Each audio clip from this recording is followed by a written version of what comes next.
Hey folks, and welcome back to Glenn and Adrian's Rock Talk. That's Adrian. And that's Glenn. And today we're going to take a look at another Mission Souls cover. The family band from the Philippines always brings it where it comes to their covers. They always do a great job. We're looking at a slightly different genre today than what we normally watch them do.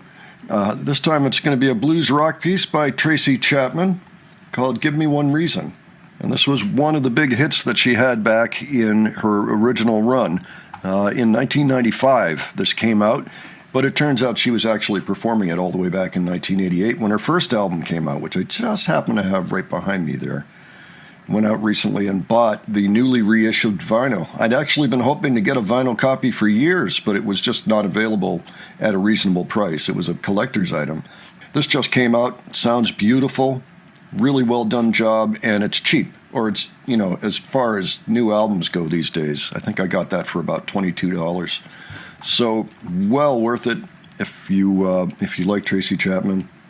If you even think you might like this album, I suggest going and getting it. So yeah, it breaks slightly new ground for us in terms of the Mission Souls band, and we don't really see that much blues rock. We see a little bit here and there. It's kind of a rarity, so it's nice to kind of break into it here. So, Adrian, any thoughts on this before we start? I remember at least part of it. Even Kelly Clarkson covered it. We always enjoy watching this band. Let me just take a look at what the lineup is on this particular one. And yes, it looks like today we'll have everybody. So we're going to have Nacy's on keyboards at 16 years old, Nisha, lead guitar, 15 years old, Stacy, rhythm guitar and main vocals at 12. Ice, the drummer, age 11. This just came out, by the way, about a week or two ago, so it's very recent. Mom Sheena on vocals and backing vocals, and Daddy Secan on bass. We enjoy this group in this configuration. Let's go ahead and check this out. We'll discuss afterwards.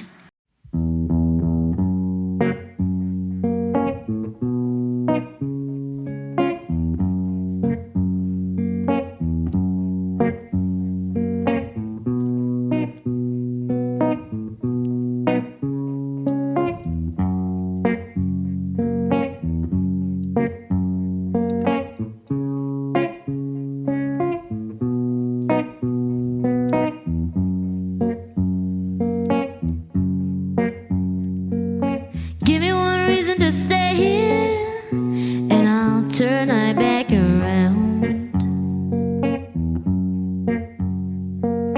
Give me one reason to stay here, and I'll turn my back around. Said I don't wanna leave you lonely. You gotta make me change my mind.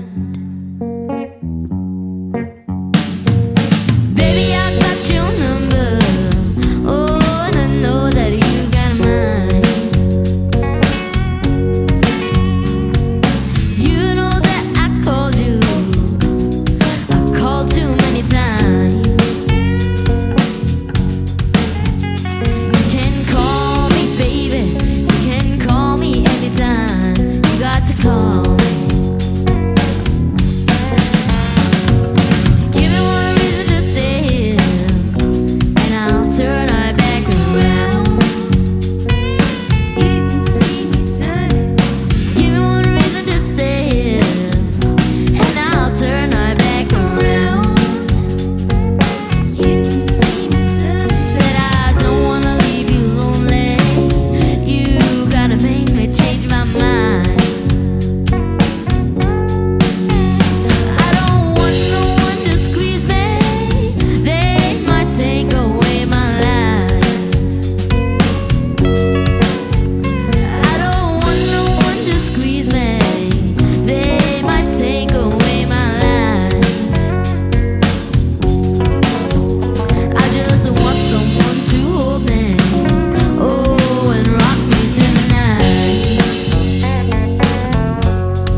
have several observations on that, Adrian, but why don't you go first? What'd you A lot think? of blues and soul, I think, in this one.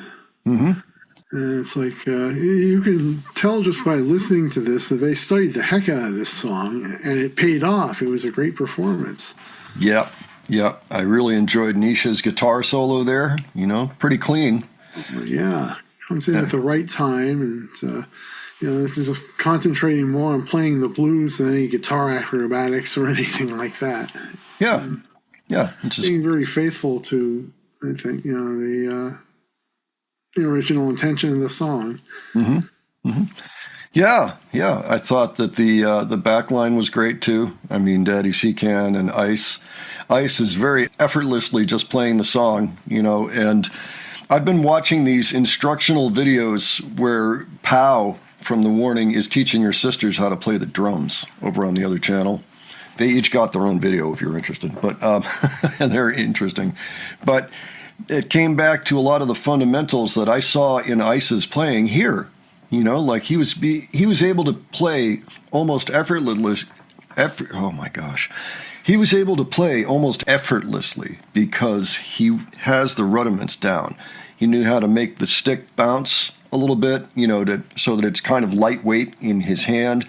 Uses it, kind of the seesaw technique where you're not quite at the end of the stick, but you're kind of somewhere slightly in the middle so that there is a certain loose, you do this with your fingers and the stick will do this. And so it's less effort for you to say, get 2 hits on the snare drum or 2 hits on the hi-hat, anything like that. And so it was easy for him to do it. It was just interesting to me because I hadn't actually seen that in action except among the Warning Sisters, but now I see it here in Ice's playing. Yeah, just a great use of the classic 12-bar blues formula. And, of course, what's important in this are the lyrics, but I mean, I always like hearing a 12-bar blues. Yeah, it has kind of the blues story, one of the regular blues stories we hear, really having to do with the relationship and why should I hang around with you, Why, how is that not going to be detrimental to me if it's long term? Maybe we can do a short term thing, but that sort of thing. In that way, it's classic. But she was also a folk artist, and you can kind of hear that in there too.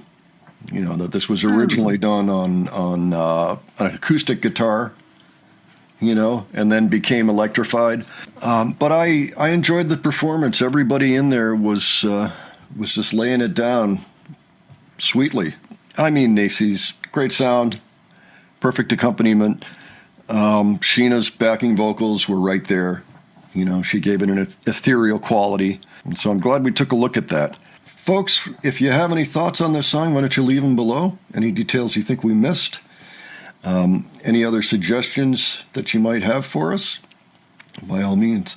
And if you enjoyed this video, please give it a like. And if you enjoyed our presentation, please subscribe. Don't forget, we have a second channel, Modern Rock Talk, where we put up non-music content. And we also have a Patreon, where you can get in a guaranteed request at one of the tiers, or you can see some of the videos that got blocked on YouTube and how we're putting up over there, or even new things that we know would get blocked on YouTube. So if that interests you, you can join for free. And there's already some stuff up there that everybody can see. Meanwhile, thank you so much for being with us today, and we'll catch you on the next one, all right? Take care, folks. See you all later.